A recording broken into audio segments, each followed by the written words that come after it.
शासकीय कर्मचाऱ्यांना आपापल्या कार्यालयात वेळेवर हजर राहण्यासाठी शासनाने सर्व वेळ आखून दिलेला आहे।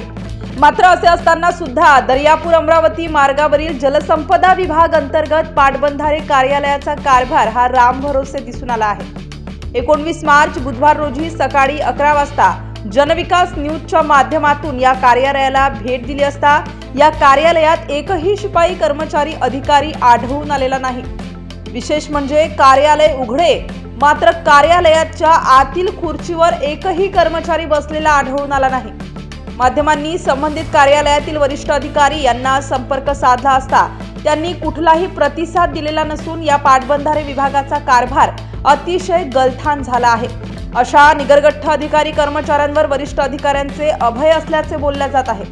विशेष म्हणजे या पाटबंधारे कार्यालयात एकूण सहायक अभियंता श्रेणी 2 क्लार्क इंजिनियर शिपाई असे एकूण 10 कर्मचारी काम करतात। मात्र कार्यालयीन वेळेत एकही कर्मचारी अधिकारी शिपाई या कार्यालयात आढळून आलेला नाही।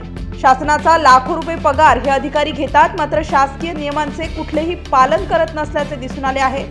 त्यामुळे अशा निगरगठ्ठ झालेल्या अधिकारी कर्मचाऱ्यांवर वरिष्ठ अधिकारी कारवाई करणार का हे सुद्धा पाहणे आता महत्त्वाचे ठरणार आहे। अशाच वेगवान घडामोडी पाहण्यासाठी आमच्या चॅनलला लाईक व सबस्क्राइब करायला विसरू नका।